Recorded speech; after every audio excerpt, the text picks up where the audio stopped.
Hey there, YouTube. This is Matthias the Meerschaum Man on a beautiful Friday evening here in Cleveland area, and kind of a heat wave. It was almost 40 degrees today. Didn't quite know what to do with myself, so I met up with a buddy and had a few cigars, and back home tonight smoking my 1960s Legacy Dot Dunhill. Love it. In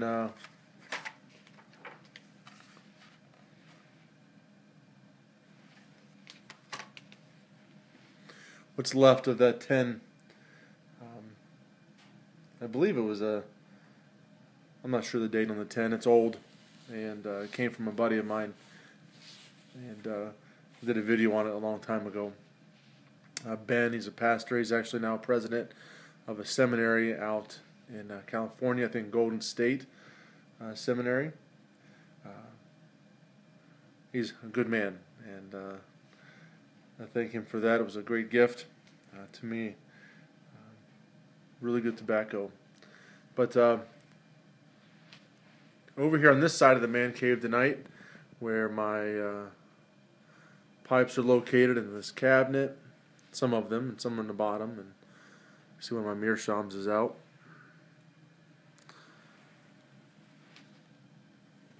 Some it's my tobacco and other things that just kind of get piled up.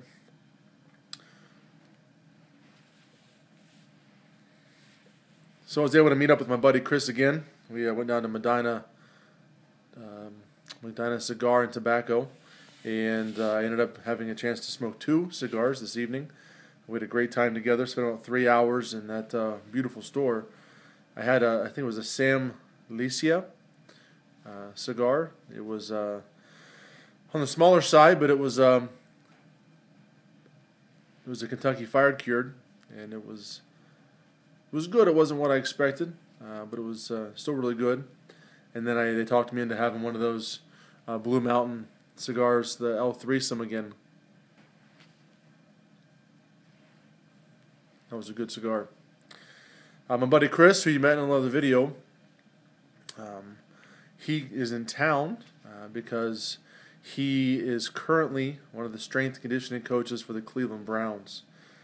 Chris was my roommate back when we played in Cincinnati, and what a blessing it is to have him back. He was played some ball for a little while, and was a strength coach out with the Raiders for a long time, and then University of California last 2 years ago, Browns this past year, and then of course Browns have a new coach, and just got the word today that he's going to be there at least for another year, but they're going to be signing a new contract, which is exciting to have him and his wife around.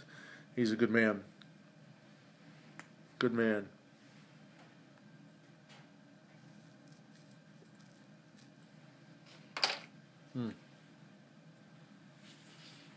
A lot of great responses to my last video. I really appreciate that. Thank you for taking the time and to comment on what you would do if you were stranded. You saw someone stranded. Would you stop? Would you not stop? A lot of good food for thought with that. One of the things kind of contemplating on the night, because after I met up with Chris, we had started a Friday night Bible study at a local college here, and this was our second week, and tonight we had a great time together. We actually quite a few kids are showing up. I call them kids, but they're college students, and we're able just to open the Word and share together.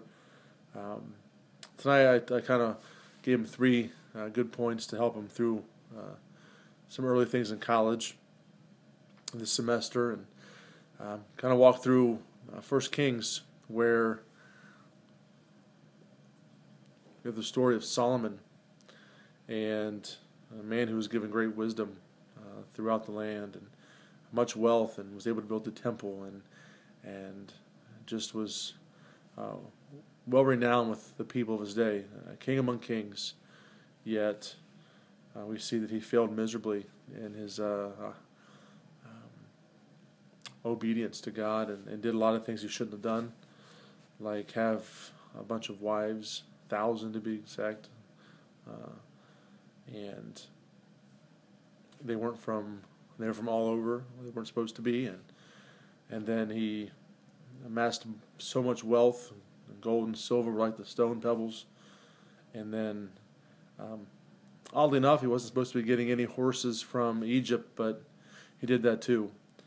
And just to shows that here's a man who had a legacy from David and met with God twice and knew what he was supposed to do, but yet didn't think the rules applied to him. And we kind of often do that ourselves. We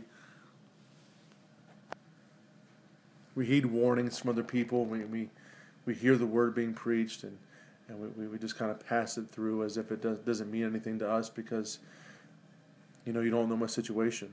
You don't know where I'm coming from, but that isn't the case at all.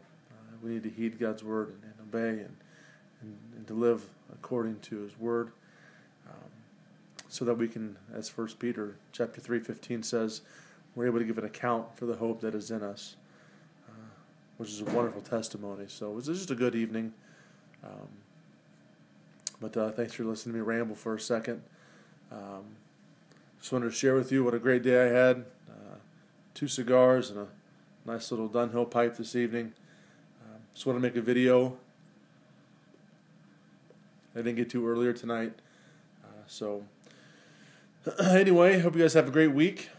I'm looking forward to a good day tomorrow. We have our weekly elders breakfast at church tomorrow morning, and then I have 3 or 4 counseling sessions with some teens after that. Just looking forward to having a good day tomorrow, and take care. God bless. Talk to you soon.